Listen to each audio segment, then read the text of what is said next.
I am Shannon. If you are here, you probably know that already. I am so excited to be sitting here and having this really cool chat with Andie from MargoMods Games. And I have been lucky enough to play in this fantastic Lorelahc Manor that is about to hit the Kickstarter in a little bit. Before we do any of that, I want Andie to tell everyone all about them. So, what do we need to Yeah. know? Well, I'm Andie Margolski. I, in my day job, am an oceanographer who's terrified of oceans. And in my moonlighting, as an attempt at trying to be a writer, something I've wanted to do for my entire life, I am a TTRPG writer. I'm making primarily D&D content, but Johnny and I just wrote a Candela Obscura adventure together. We're going to be doing more of that and probably Daggerheart when we can write for it. And I'm definitely going to be making more D&D stuff. So I'm on my third book now, which is wild to think about. Murders at Lorelahc Manor is the first one that's like totally original. The other two were expansions and like modifications to old school official D&D adventures. Um, I can talk about any of that at length, like where I'm from, who I am, my Yeah. hell in academia, whatever you want to hear. I'm happy to share. Yeah, and we're gonna get into all of that. My brain is still hooked on "Afraid of the Ocean." They're terrifying. I mean, okay, so it's really like tie between oceans and space. Which one's more terrifying? Except that the ocean is closer, and so it should be scarier, right? Like I'm never going to be in space, but I've been on the ocean. Yeah, Yeah. Um, I feel. I went on this research cruise out into the equatorial Pacific, and I was on the like night crew because I'm sort of a night owl, and it was like the scariest thing I've ever done because if you look out onto the deck, you see absolutely nothing and know if you slip and fall, that's it. You know, that's done. So the oceans are scary and they're full of crazy stuff. Like it's wild, Like It is wild. I don't want Yeah, to see any of those creatures. yeah, it's funny. I grew up in the ocean, so and I'm very much at home there. I love being out on a ship in the middle of the ocean. You can't see anything for miles and miles and miles. I, I love it. Yeah. I just feel like there's some kind of murder mystery horror that is in your future that it has ocean or space theme coming in there. Like I don't know. Murders at Lorelahc Manor has a bit of I mean, not ocean, but like water theme. It's right on the edge of a lake. There are spooky underwater creatures that are sort of the occasion for the masquerade ball. There's this like seasonal migration of these big glowing whales that you can go see in the aquarium underneath the manor, which is at the end of the party. So something to look forward to. The manor is so fun. All right, so I'm gonna attempt to. I appreciate y'all bearing with me here. I'm gonna attempt to show you some of the gorgeous images from here, and hope that you can still hear us while I'm doing that. While we're talking about Lorelahc, so let me go ahead and show you what we got. So tell us a little bit. We're looking at here two epic 5e mysteries right now. Yeah, so you have Shannon have already played the first of the two murder mysteries. The first mystery is called Out of Time. The way that I've been describing it to people is it's a one-shot murder mystery escape room with a time travel twist, and I think that pretty much captures what it was. Um, and the It was second amazing. mystery, yeah, it was pretty fun. Um, Yeah. and the Um, Go ahead, keep going. No, please. Let's talk about the first one. Yeah, I was just gonna jump in as a player. I mean, first of all, you said mystery, and I was already like, yes, let's. I was already hooked. But I think it's easy for people to look at something like this and not realize all the intricacies and the depth that go into this, it was like one magical moment after another for me as a player. Like, I just, the story is written so beautifully. There's all of these little nuances. Um, I'm gonna gush because I loved it. And you saw a little bit of the graphics. The art is gorgeous, absolutely gorgeous. So it's this really beautiful combination of writing, story, art. Like, it all just flows really nicely. But at the same time, like, as a player, it's really important for me to tell my own story, right? So, like, going into this, that was one of the things that that was kind of like my lens. Like, am I going to be able to play this written story and still really, work it as my character and like with the table and tell our own story? And hell yeah, we did. It was great. And it's like we're still going. We're in the middle, so I don't have all of the pieces yet. I'm not watching any of the spoilers because I don't don't I don't want to learn anything yet. But yeah, they just the intricacies. So why don't we stop for a second and talk about that, because it's so story driven, and there's threads that weave throughout this whole little mystery. So how does that happen? How do you start? How do you pull that together? So it depends on what kind of thing you're writing, right? With a murder mystery, usually the place that you start is with the murder itself, like figure out the murder weapon, figure out who got murdered and who the murderer is. And try to make it something unique, try to make the murder weapon interesting and tell a story about the murderer themselves. Like I think the example that I have seen in articles elsewhere is like, it's cool, if you have a murder mystery and somebody gets stabbed through the heart with a knife, but it's cooler if they get stabbed through the heart with a rose because it is interesting. It's different. It says something about who the murderer is. And you just sort of like pepper things like that all over until you have a complete picture of the victim and the murderer. And, you just chase the answers of questions until you know everything. You do. um, You chase the answers. but Yeah. yeah, but the main thing is like the characters, right? You need a cast of people who are viable suspects and who have their own stories, and that just comes down to like, where were they? What do they have an alibi? What were how were they related to the person who got murdered? And what secret are they hiding, which gives them an excuse to be shifty, because you want to try to convince your players to use spell slots to learn something that they don't actually know what they're going to learn yet, but they're suspicious, right? It's just seeding suspicion everywhere. That's really fun. Yeah, and let's talk about the spell slots for a second, because for me anyway, creating the character going in, I was like, oh, what am I gonna need for a mystery? Like, even just that, I felt like was like a whole new level of creating a character, and then you don't really know what you're gonna face in there. So it's an interesting dynamic, I Yeah, think.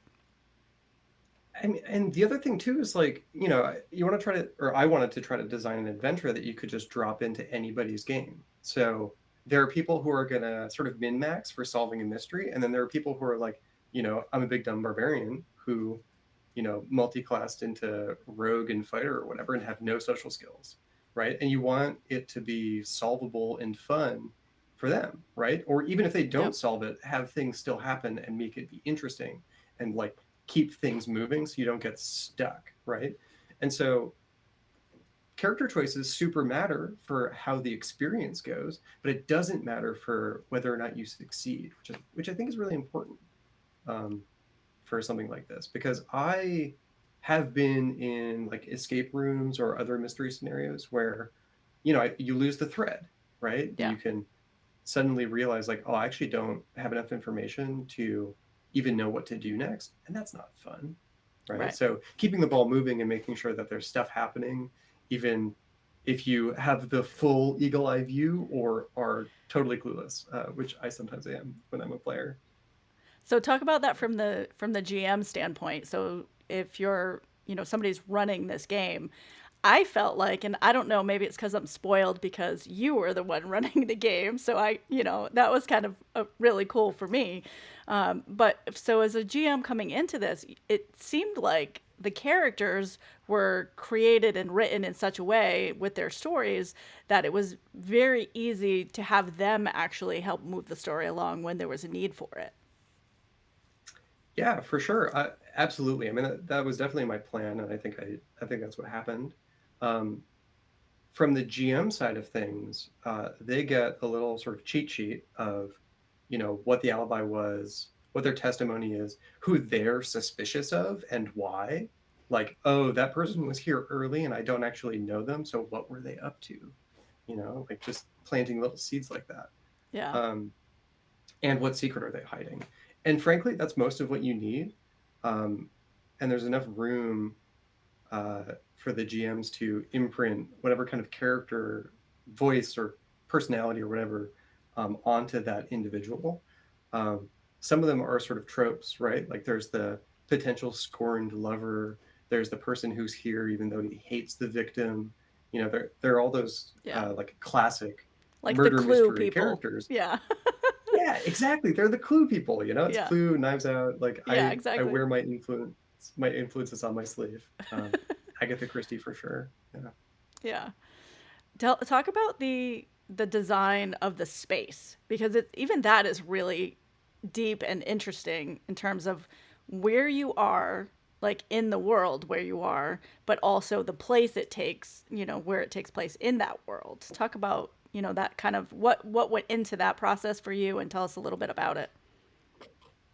Yeah, so I approach it probably in quite a different way than most people do. My training is in science. I'm an oceanographer. I have a PhD in oceanography.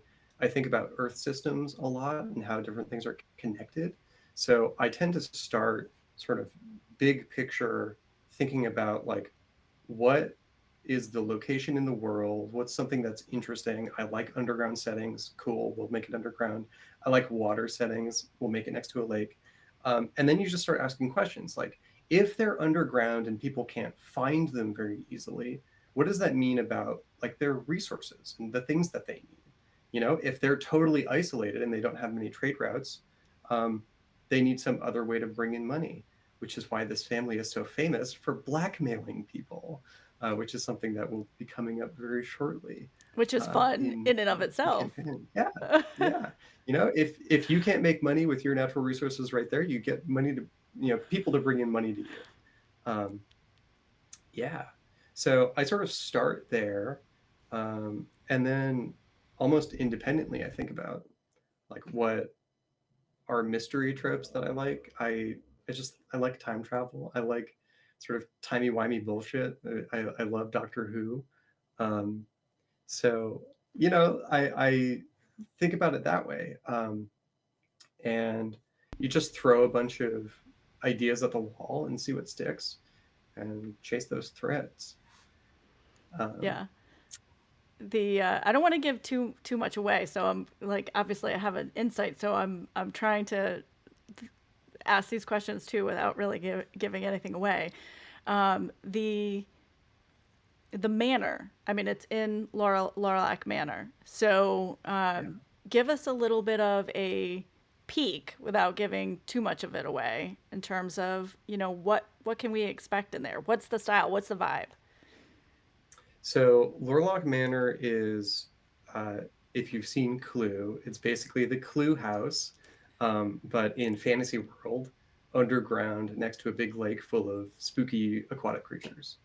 Um, it is run by this group of Dwergar, which are like purple dwarves, and the lady of the house, people refer to as the Lady of Steel because she's so steely and sort of brutal and cunning.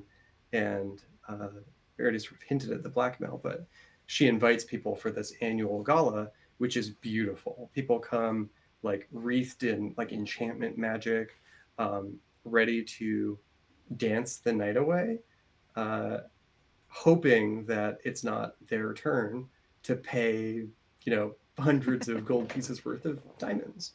And sometimes it is your turn. Let's talk about the dance, because that's a big thing. Yeah. So the dance is in the second murder mystery, which is called Death and Dancing. Uh, it I don't want to spoil too much for Yeah. you, It's not a but dance though. It's like we're talking. This is a regal event. yeah, this is full on, like many people arriving from all over the world at this incredibly fancy manor.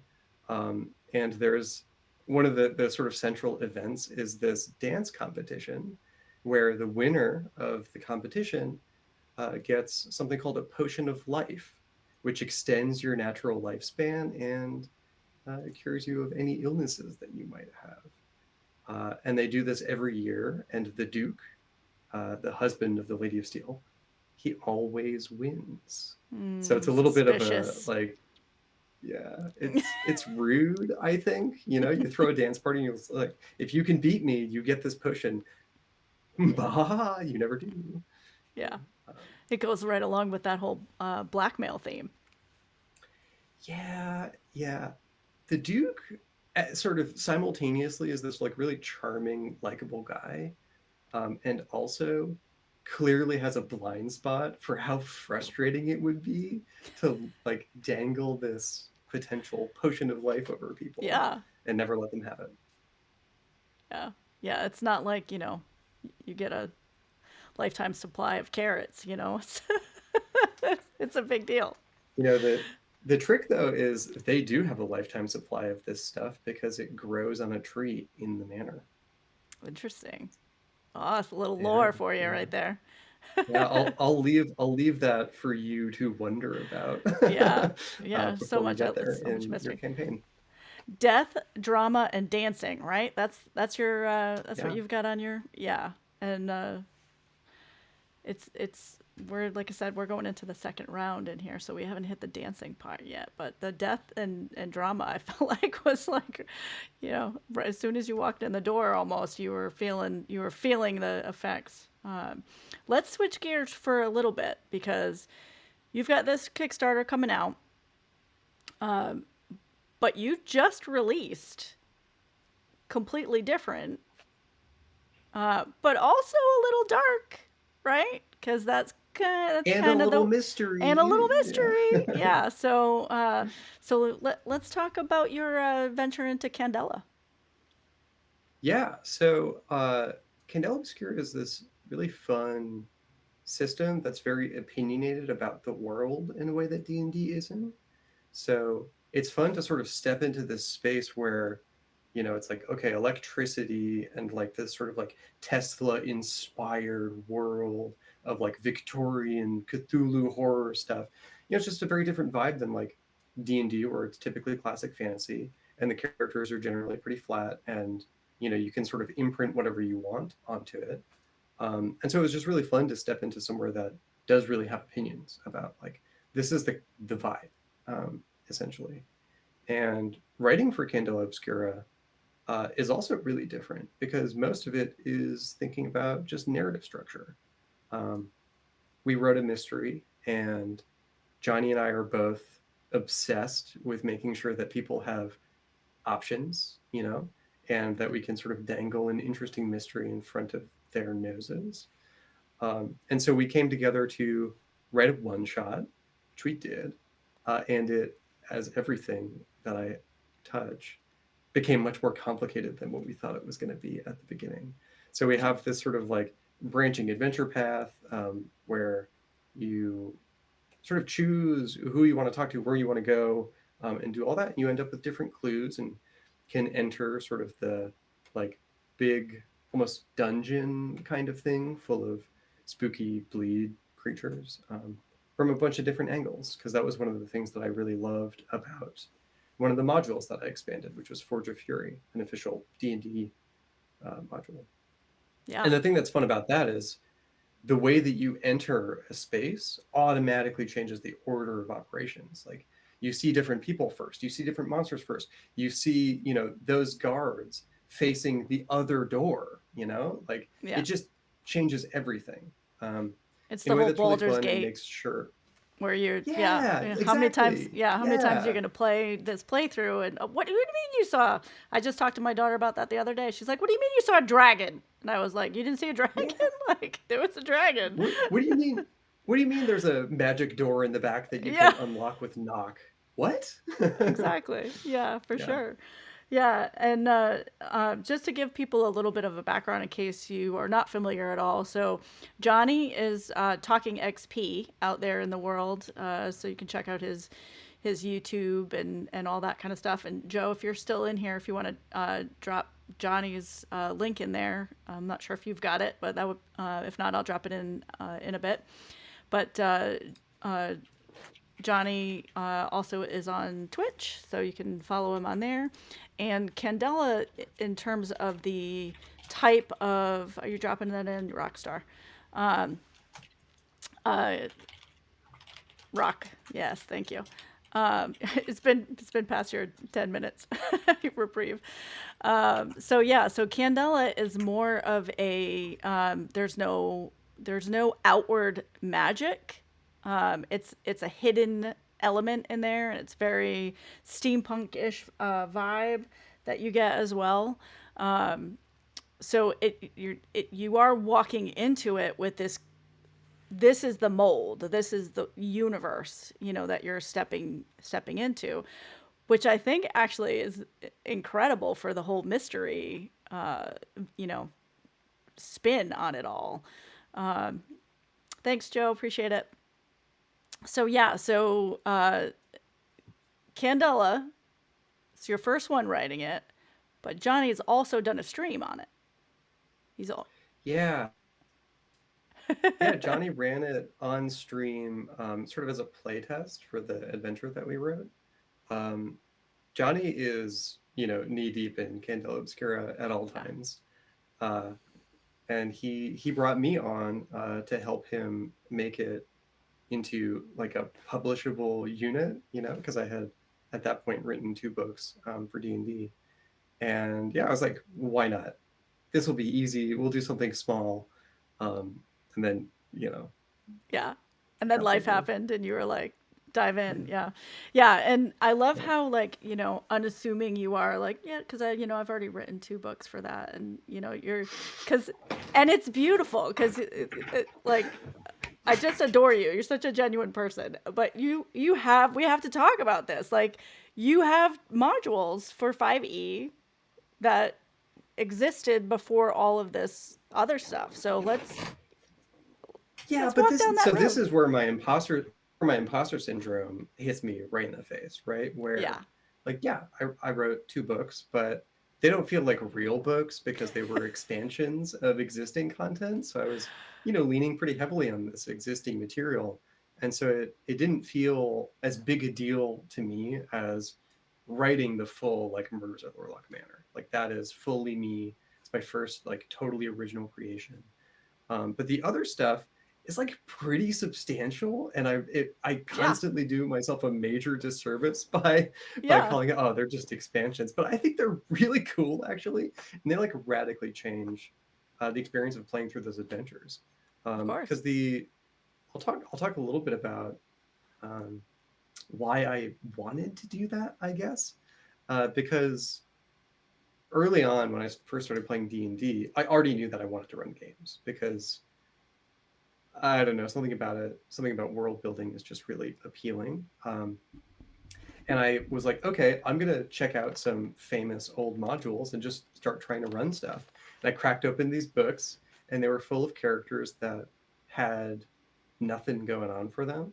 Like Sunless Citadel is this fun little mega dungeon romp where you've got this like group of kobolds and this group of goblins right next to each other, and it's like clearly there should be some sort of like interfaction problem drama something, and there wasn't. They leave it basically totally open to any interpretation, which means that there's also very little there to act on. Yeah. And I was like, no, I gotta do something more. I gotta have characters that I care about. I want there to Yes. be this guy who wants to overthrow his little tribe chieftain because he's like an ambitious little kobold man, you Hell know? yeah. And I want this like running mystery throughout both tribes related to the spooky stuff in the basement, right? Like, I just needed more. I needed something meatier, and so I read it. Yeah. Yeah. Yeah. I love that. I love hearing your passion come out. And it's that imposter syndrome is so real though. And it can come out of nowhere. Like you can feel really good about something and it all it takes is one little tiny thing and then you're just like that's it. The legs right out from under you and I just want to sit with my bag of Doritos and a blanket and be done. Like what am I even doing? I'm such, why am I even here? Why doing the things? Yeah. Yeah, I mean, I got a PhD, right? And Yeah. I still don't refer to myself as a scientist. And I've written two books, and I won't call myself a writer. Yeah. Like, Yeah. Yeah. it's real, and I see it all the time, all over the space with so many people. It's like, no, you're like a really cool creator, and own that. And I Yeah. can say that to other people, but I can't embody that. Yeah, practice what you preach is tough. And I mean, that's why I'm doing these, right? The creator spotlights came out for me because like I feel for number one, I feel like this community, the creator community in general, whether you're an artist or writer in the TTRPG space or not, like it's such a great community. All like each element of it. Um, but we all do this. We all suffer with that because I think, for me anyway, I think it's because you see such amazing things. Like I'm inspired every single day by stuff that people are doing. And so like I'll do stuff and I'll have all these great ideas and I'm like, okay, I'll do this and I'm writing several things and designing several things and producing several all this stuff going on. And I'll feel really good about it. And then I'll see something else and I'll be like, oh, if I could just do one thing, I could do something that would be that that good over there. Like, what am I even working on? I think Yeah, Joe says 100% imposter in many spaces. Yeah, and so I think that we all are doing that. And so for me, that's what I wanted. Not even just the creator spotlight, but this entire channel to be about was to be a space where we could create, play, and heal together because that's what we're all doing. I think so many of us are creating because it's healing for us. Like we need to do it as a creator. If you're a creator, if that's who you are as a person, if you are a creator, you have to do it. Like you can't shut that off. If you have like the full-time job that's taking up 80 hours every week, I guarantee you, in the midst of those 80 hours, you're scribbling something on a piece of paper. I dove for a notebook the other day. Like, it's just, this morning, actually, the other day, that's how long this day was. That was this morning. Where I had to get this thing out of my head and get it down on a piece of paper. We have to do it. It's part of who we are. And I think that makes us so vulnerable because it's not this job that I'm doing. It's us coming out and there if you go and participate in the story of murders at Lorelahc Manor, you are participating in your world. That's your baby out there. So it makes us vulnerable. So yeah, so I will remind you every day, and I feel like you should every day you should wake up and you should just write down, I am a writer every day as that yeah, reminder. I 100% agree with everything you said. And I think there's more to it. I think that one of the things that is sort of unique and challenging about making TTRPG content is how many different skills there are. And you could be incredibly talented at any individual skill, right? And there's always something more that you could do. There's always something different. Like, oh, if my graphic design chops were just a little bit better, I could make cool spreads of all kinds of things, or like, layout or narrative design or like game mechanics, homebrewing new monsters, or writing entire new systems. Like, there are so many different kinds of discrete skills that, you know, you see across the board people absolute masters at lots of different pieces of it, and it's really easy to compare yourself to them and be like, oh well, they're better at that one thing that I'm seeing, or there's this big completed project and you don't see how many people are going into it, or how long they've been at it or whatever. I think it's just really easy place to lose sight of like, no, yeah, everybody's doing cool shit, including you. Yeah, exactly. Yeah. Comparison is the thief of joy. I want to read a couple of the comments that we got in. Nate says the biggest irony about imposter syndrome is that literally everyone feels it at some point. It's the one unifying experience for all artists. I would totally agree with that. Curly says I think a big part of it is trying to get that first big thing done, and sometimes we miss that all the little things we've done are meaningful too. Like I don't know, writing a couple of supplements that you could go buy right now. They feel smaller once they're done, right? And then you're focusing on the next big thing. It's like, yeah, I climbed Yeah, Mount Everest, but look at that other new Everest. yeah. It's never enough, right? Joe says I started a gaming group that's been playing for 10 years as my group therapy. Yeah. And those little things are really cool to others. Exactly. I think we again, we take so much of ourselves and put it into these things. But then we're also, every time we do anything, we are changing. So when we do the next thing, we're not the same person we were when we wrote, that supplement that we're not really, it's a different vibe like every single time we go into it. So I think like the message here is that y'all are awesome and we need to own our own awesome and celebrate each other and celebrate ourselves as much as we're celebrating each other as we go through that. So switching gears just a little bit. So just to kind of clarify, because you've got the Kickstarter is not launched yet, but you can right now. People can go and get two supplements, right, for 5e, Yeah. and which are awesome and no less awesome than the other thing.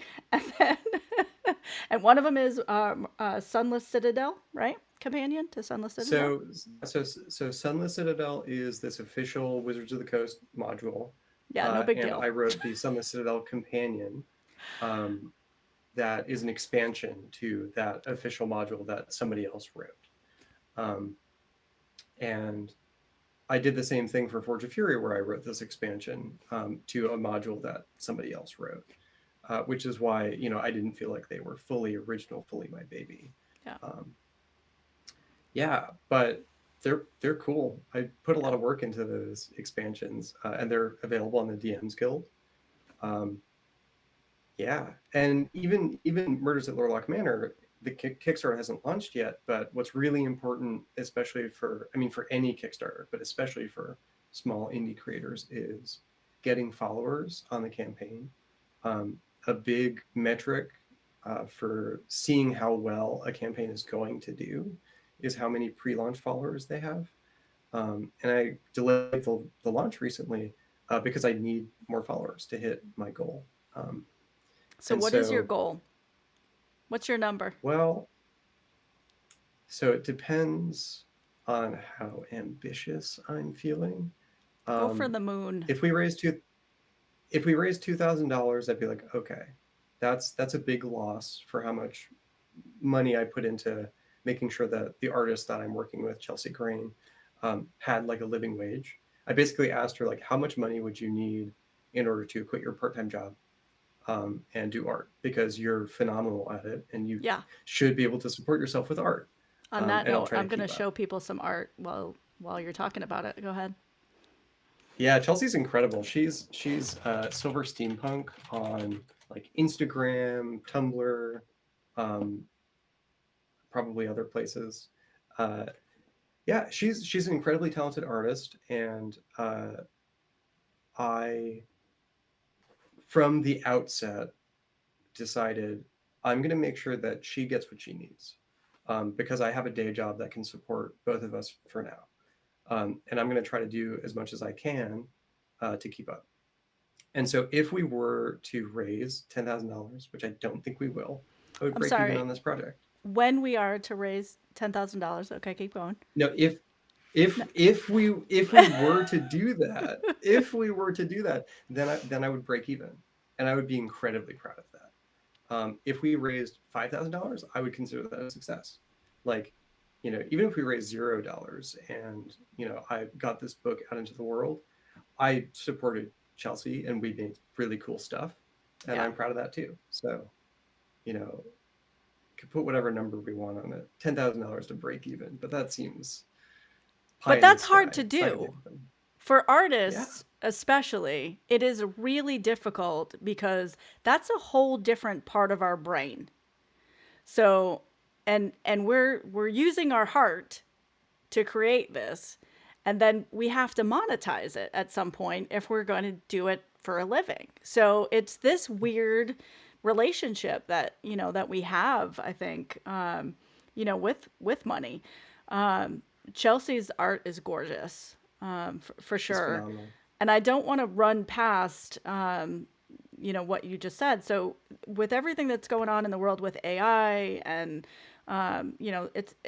it's crazy and scary out there for a lot of artists. And one of the main things that you are doing and are always doing is making sure that you're taking care of your artists first. And I think that's really important to just to take a second and note. So that how did that process happen for you? Like, how did you find Chelsea? Like, talk a little bit about that. So, my partner Tori, she is a graphic novelist. She writes graphic novels for middle age or middle school kids. They're incredible. She's incredibly talented, and so she knows a lot of people in art communities. And she put me in contact with Chelsea. Actually, she was like, "I know this really talented artist who is working at I think it was like a FedEx doing printing stuff." Um, and saw some of Chelsea's art and it's like, oh, geez, Yeah. somebody needs to pay this woman to make stuff because this is ridiculous. Um, and, I decided like I currently could support uh, paying her. Um, and if this Kickstarter fails and the next project fails and whatever, I can't do it forever. But I can do it now. And since I can do it now, I might as well do it now. Um, so I hope that things take off a bit and we can sort of recoup some of the money that I put into it. And if we can't, I've still done something I think is really good. So Yeah. you know, win-win. I would second that. It's really good. So as a healer and a personal coach, one of the things that I work on a lot is mindset and how we phrase things so that we can speak life into it. And Mm. it's not just a matter of let's put a happy spin on all the things and all that. There is reality in there, but there is science. I'm speaking to the science part of you now. There is science out there that I can't quote right now, but I could go look up if I had the internet. Um, that all of that connects. If you think it, if you say it, if you believe it, if you write it down, the more you do this, your brain starts to believe it. And then that starts to actually produce the things that you need it to produce. Um, so I'm gonna suggest um, that when you're speaking about it, you speak life into it and allow it to be the success that you need it to be.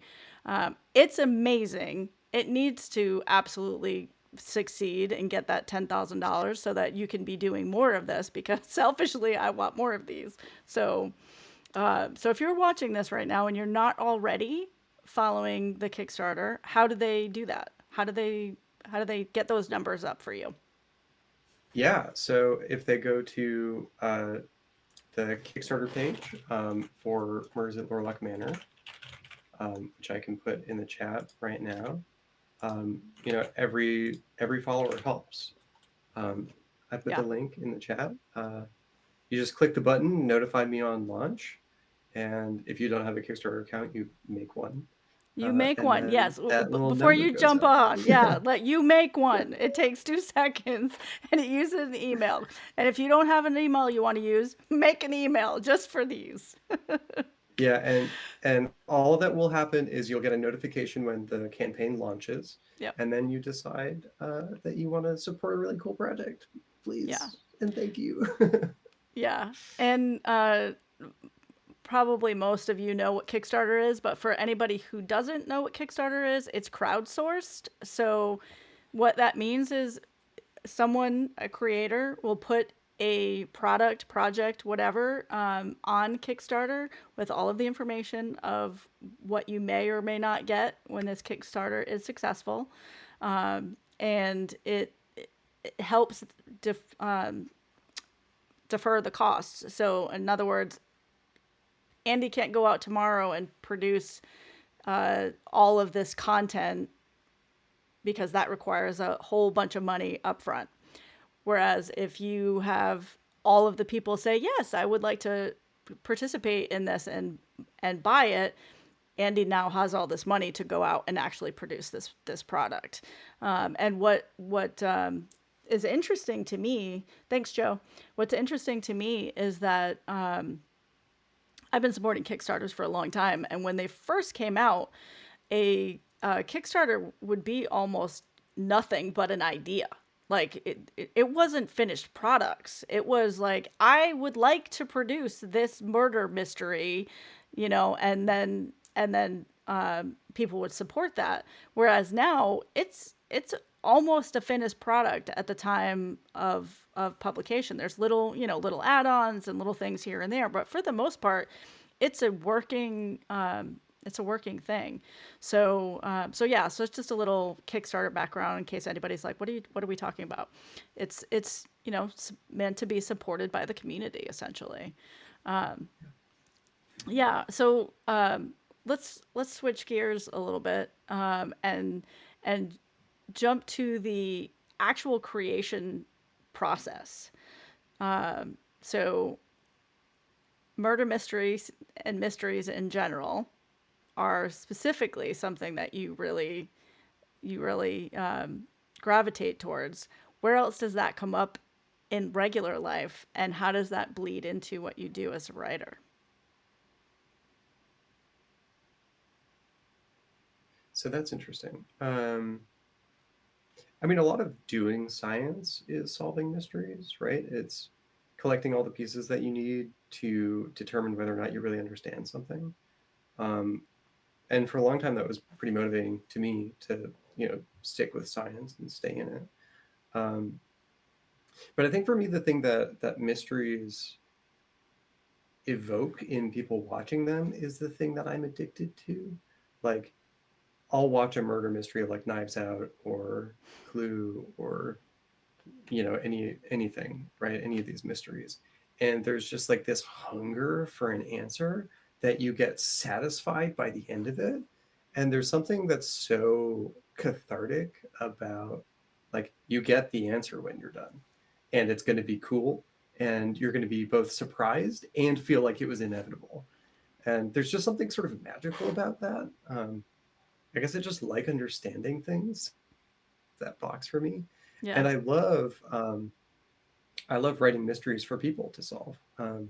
In my home game, the first game that I ever ran, uh, there was this long running mystery over many months where one of my players, as a joke, was like, oh, wouldn't it be so funny if, like, this person who died was actually this god that's been missing? Wait a minute.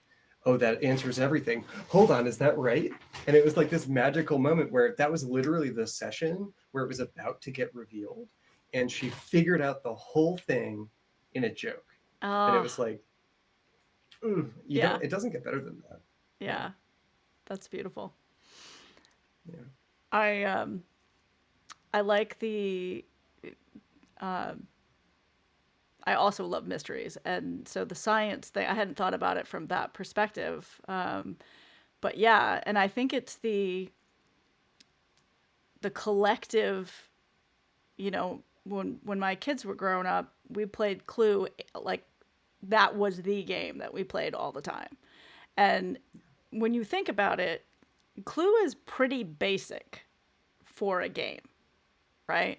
It's pretty Yeah. basic. But just the nuances of taking ownership of your own guesses, right?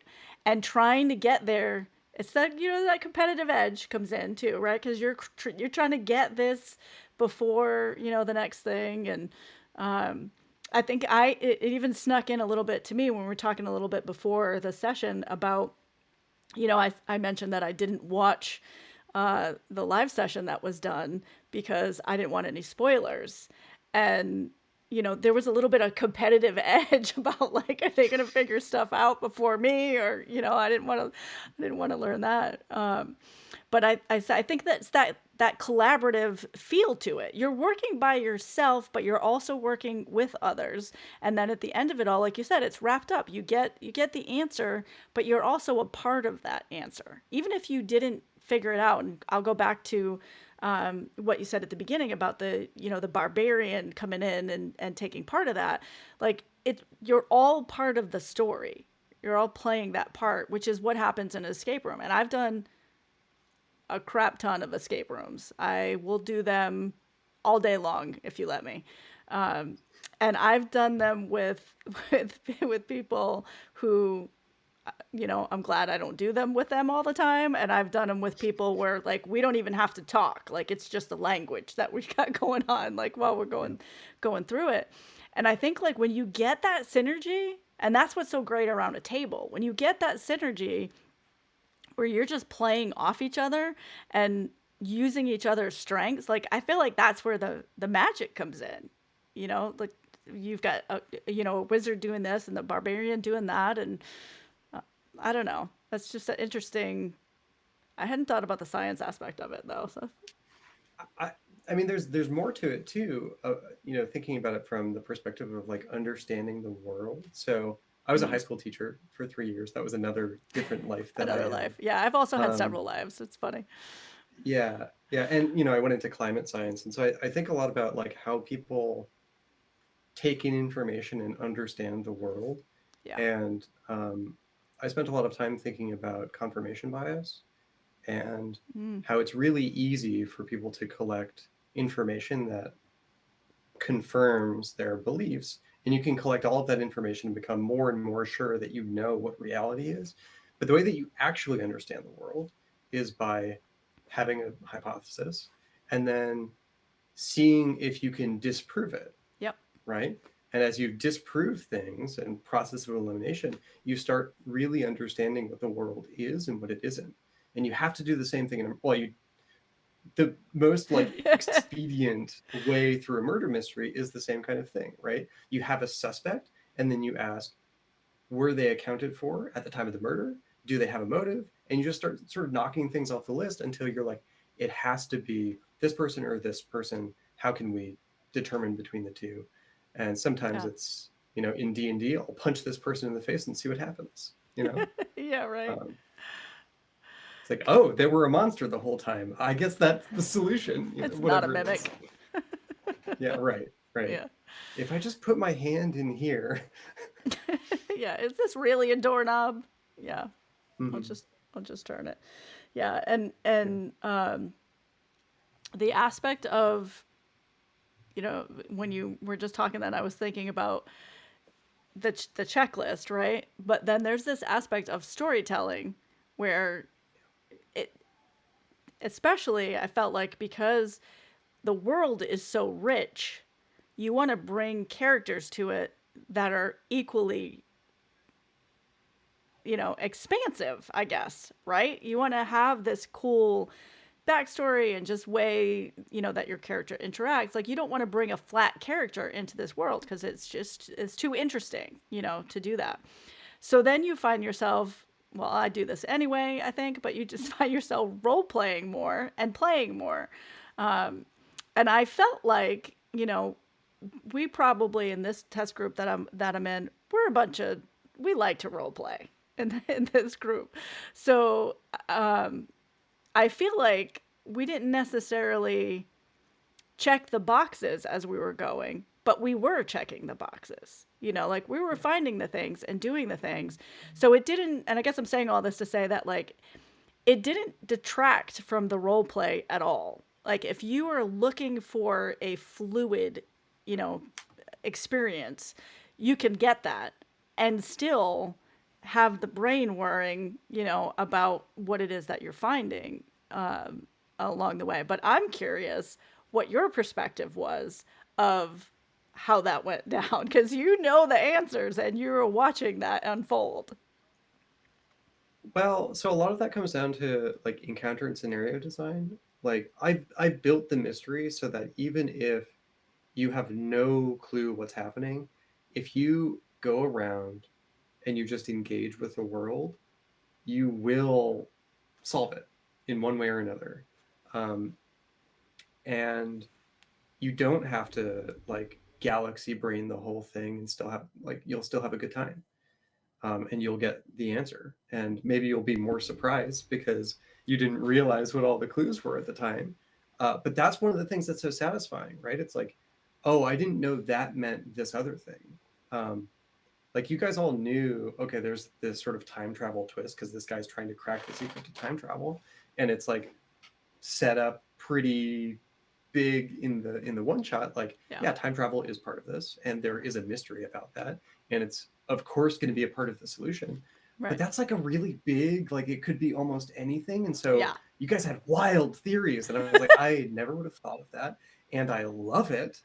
And I'll never be able to predict all the things that people can come up with, and I wouldn't even want to if Yeah. I could, right? Adventure writing isn't about figuring out everything that anybody could do. It's supporting them in whatever it is that they think that they want to do. Um, Yeah. Well, and I think it's just a tribute. It's a tribute to the style of the whole thing that it is a combination of a well structured story, but also one that allows you to really just have fun and play with it and do all that. So let's switch gears for a second, and if it's okay to dive into not the creator, writer, but you. Like what's your favorite food? What kind of stuff do you do when you're not writing and working and all of that kind of stuff? Who is Andie? uh, my favorite food is sushi, which is, now that I think about it, ocean That's themed, although it's not hilarious. I'm intentional. sorry. um, I I spend time watching things and listening to things. Like I love movies. I I love reading. I don't know. I just like absorb content all the Mm. time. And what else do I do? Sleep sometimes. Right. Um, Yeah. Not enough. I think neither of us sleep yeah, enough with everything we got going on. Yeah. yeah. No, but between my like day job as a postdoc and me trying to write stuff and market it and Yeah. support artists and collaborate with people in the TTRPG space, it's like you know Yeah. What do you have coming up?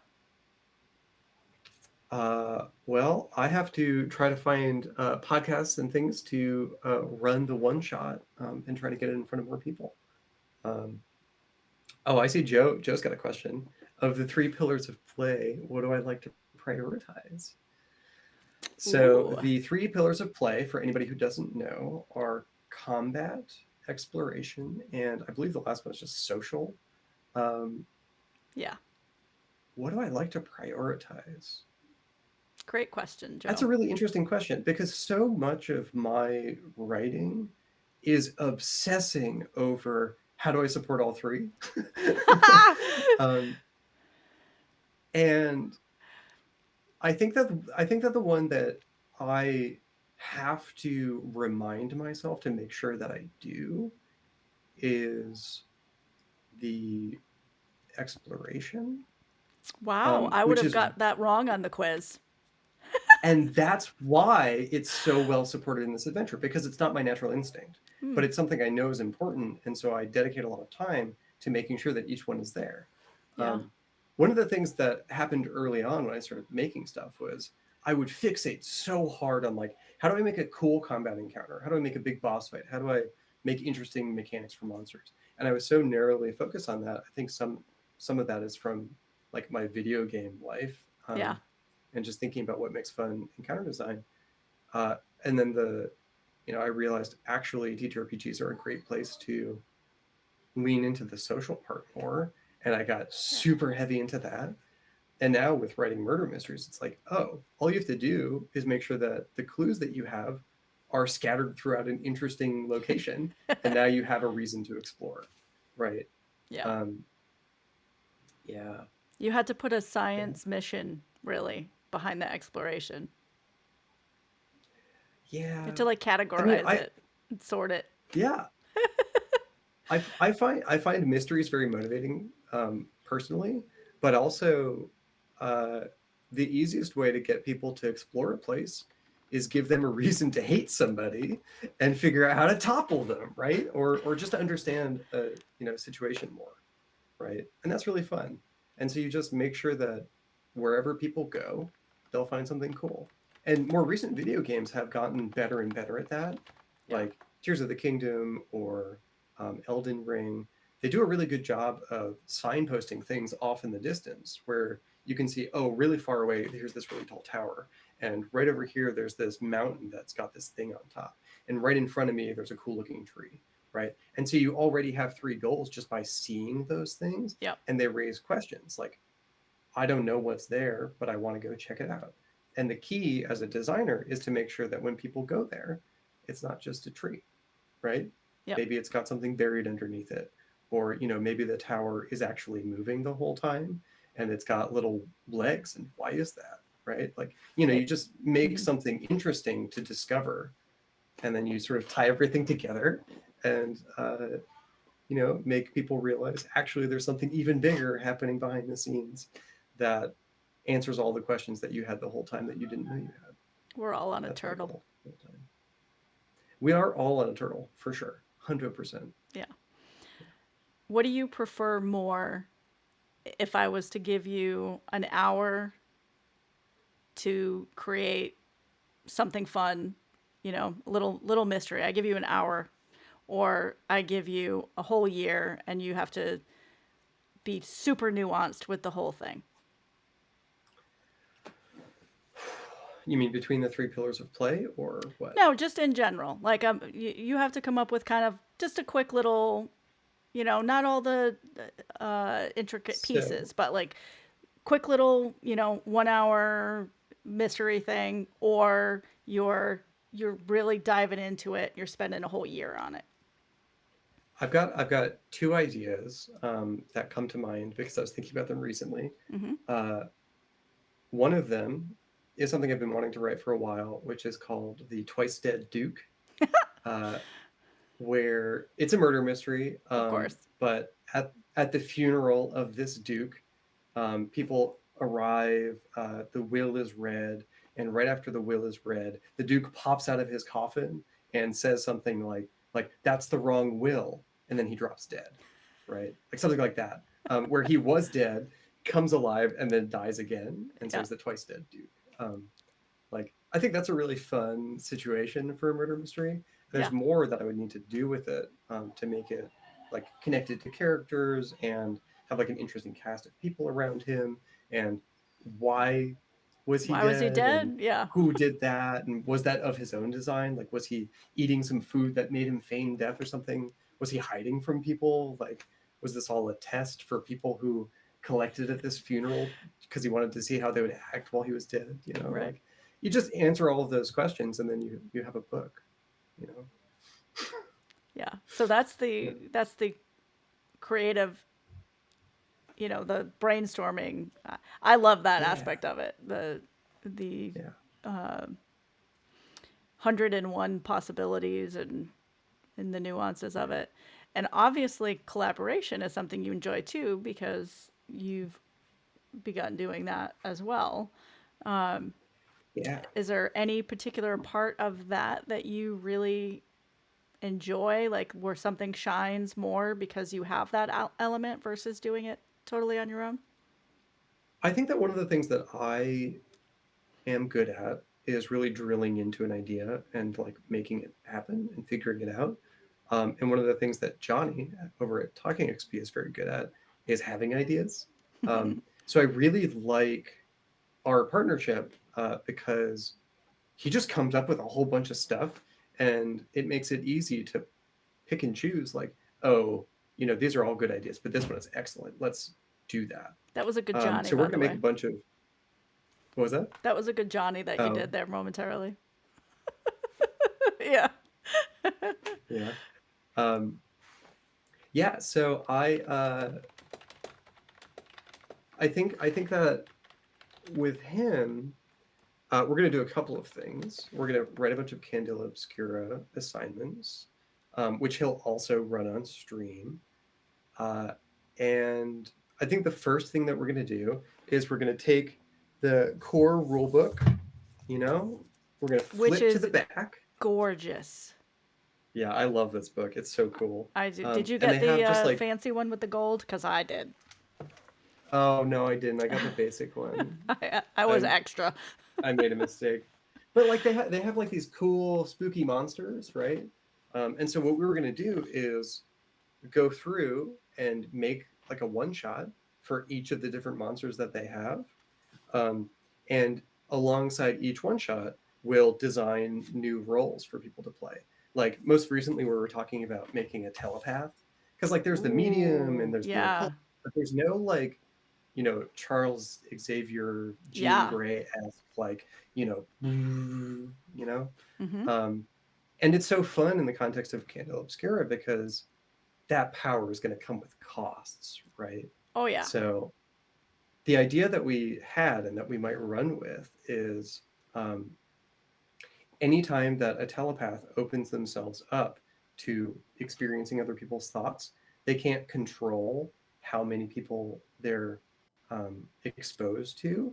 And so you want to be one on one with somebody so that it doesn't overwhelm you and hurt you with all the bleed you experience, which is just really fun narrative thing, right? Sure. Because if it's encouraging you to get in a room with somebody you're suspicious of and make sure nobody else is there so your Yeah. brain doesn't melt.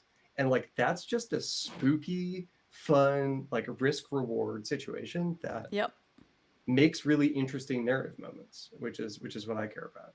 So I think we're going to write the telepath as our first one, and we've got a whole bunch of other ideas, and we'll do those too. Oh, So so we got a whole Candela thing going on. I'm loving this. we're going ham. We're gonna make Darrington Press notice us. Oh, hell yeah. Well, I volunteer as Yeah. tribute if you need anything along the way. Oh, we're gonna be running Candela Obscura for sure, a lot. So we'll Beautiful, need beautiful. players. So, what's your what's your biggest challenge? I was trying to think of how I wanted to word this. What's your biggest challenge right now, in not just the getting the things accomplished, but just on a personal level? Like how what are you overcoming on a regular basis? That So what's really challenging for me right now is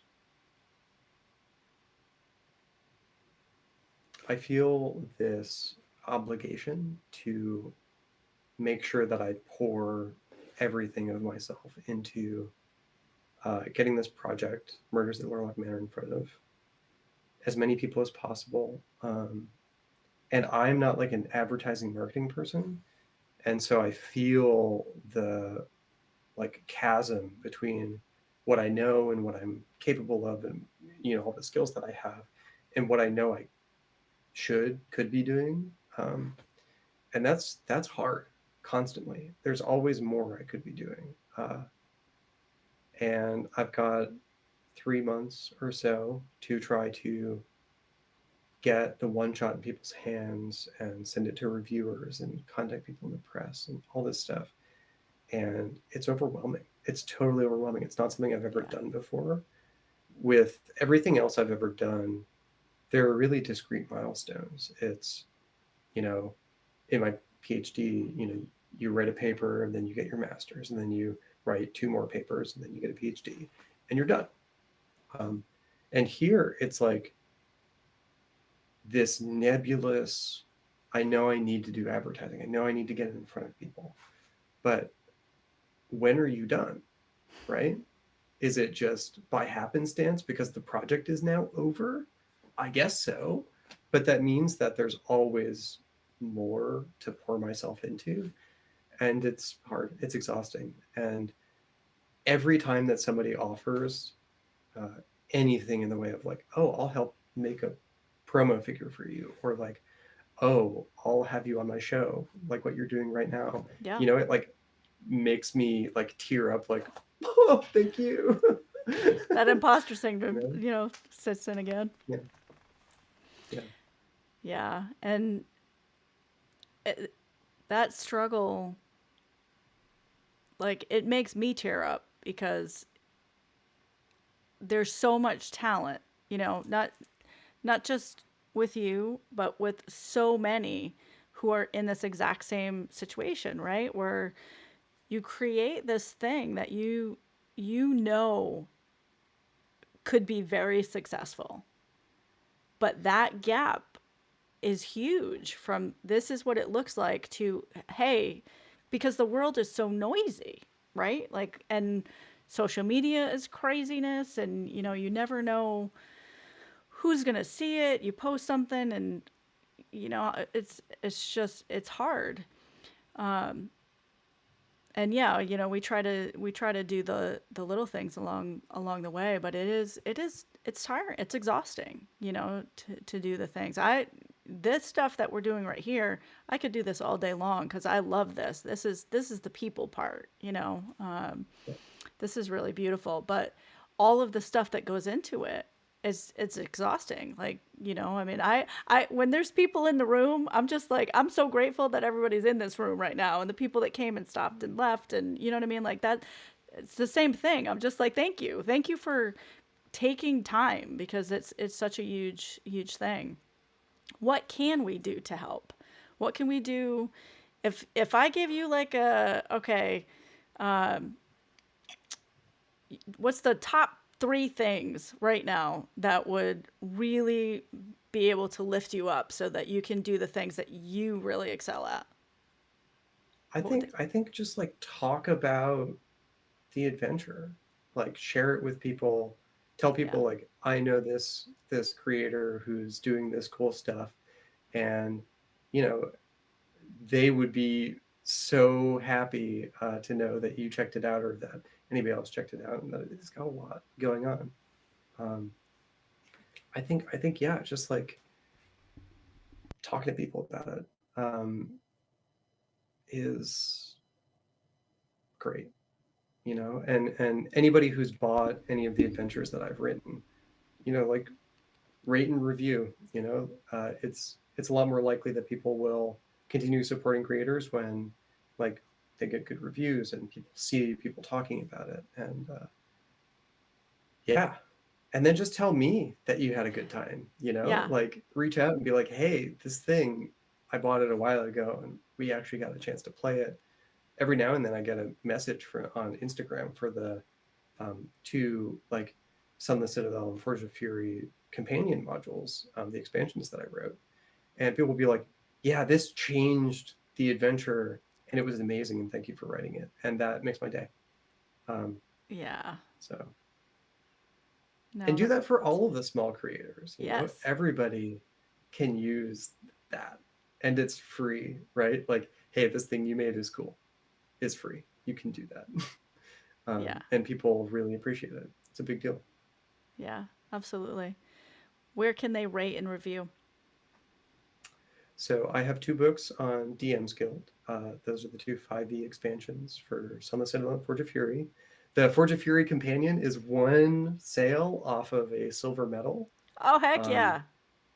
yeah. And then there's a Candela Obscura assignment that Johnny from Talking XP and I wrote called The Bleeding Edge. That one's on Drive Through RPG. But yeah, if you search MargoMods games, find me on Threads, uh, find me on Instagram, Blue Sky, wherever. Not the bird hellscape. I left there because I'm trans and because that was a bad place to be. So Yeah. Well, and the world is a bad place to be right now. I feel like it's so hard out there. Um, yeah.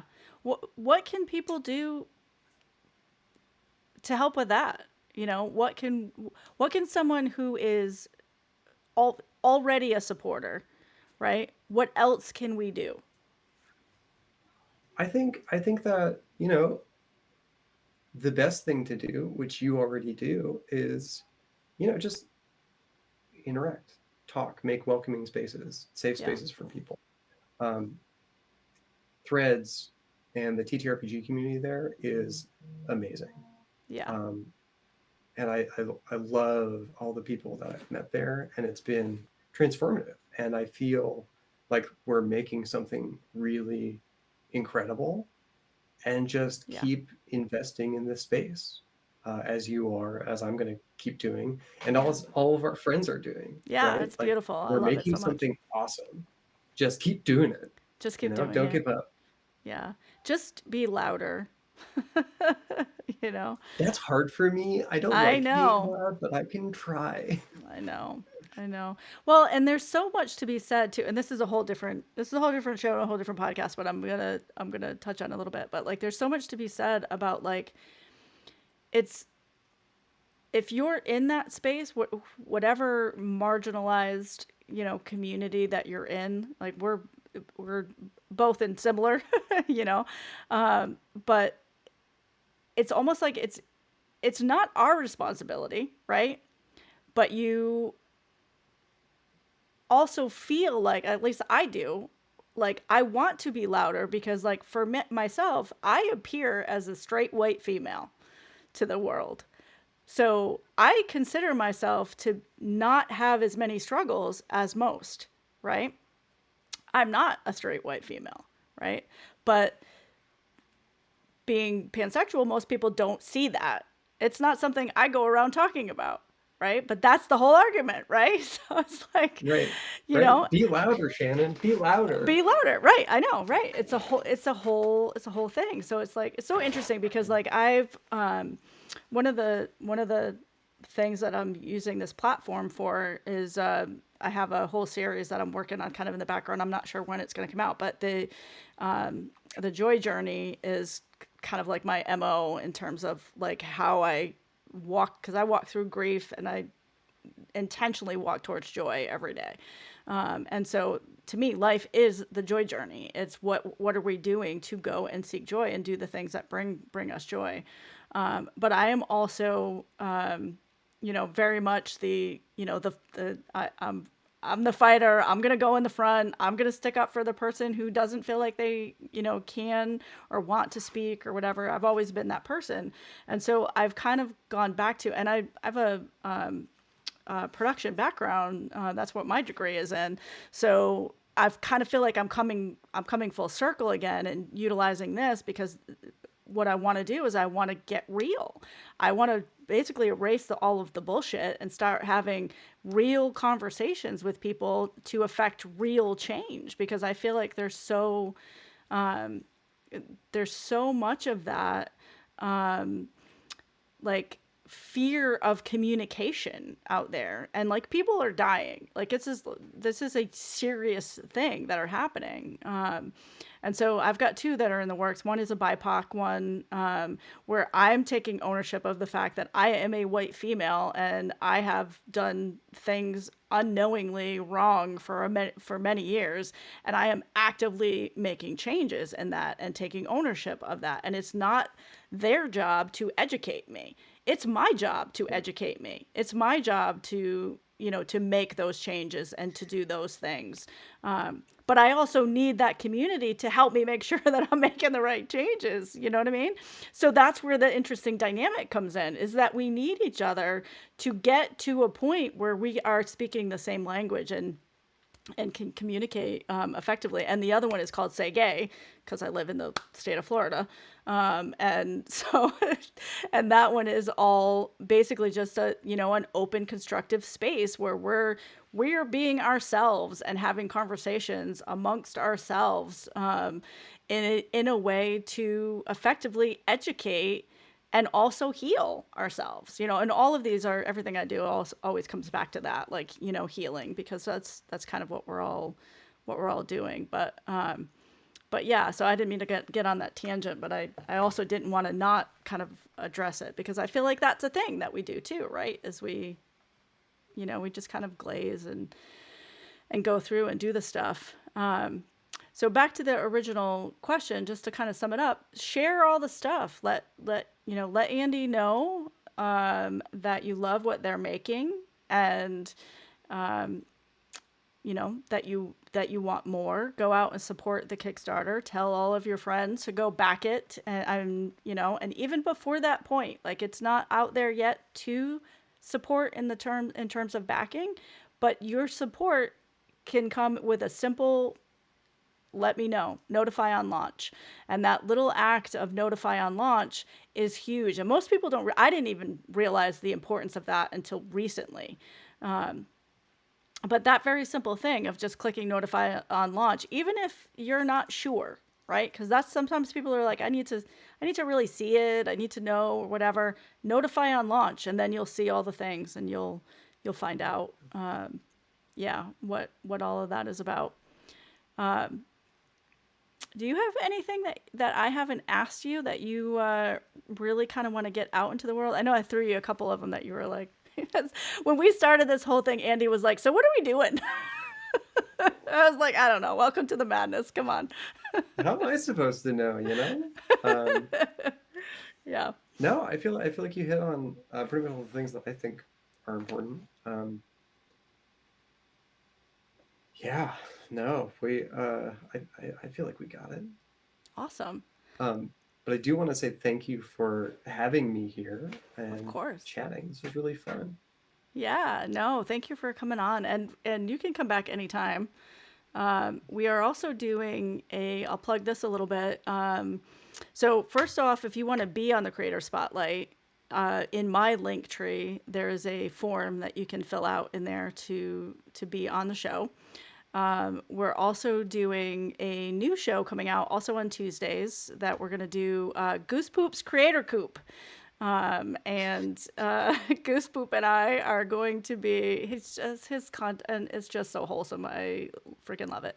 Um, so we are going to do a series that you are more than welcome to join in on, that is going to talk about the creative process kind of from start to completion, on what goes into creating TTRPG content, what that looks like. We're going to get a little gritty. Thanks, Joe. I love you so much. And we're going to get into the nuts and bolts of things and everything else. So we're going to do that. So if you're interested in being a part of that, you can also use that same link in there and find everything out. And then I also have a Discord, so you can it's a very quiet Discord because I'm in so many Discords that are so noisy. So we use this Discord really for like planning and the schedules and things like that. We've got some collaborative stuff going on in there as well. So gab about game design, yes, yes. And the stuff is so wholesome.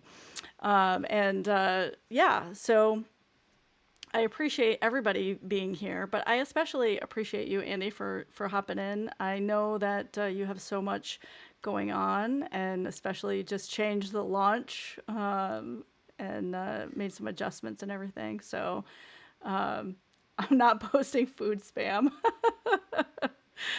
Yeah. But yeah, I appreciate you hanging out, and I'm hoping that you'll come on again. I'm sure I will. Thanks for having me. Of course. I'm gonna press this little button. I appreciate you guys. Thank you so much. Oh wait. See, this is, and if you want to run tech, by the way, I would be more than happy for someone to come back and say, "Yeah, we'll run tech for you," because I was not even paying attention because I was so busy talking to Andie that I did not queue up what I'm supposed to go to the next time. So, yeah. Have a great night, everybody.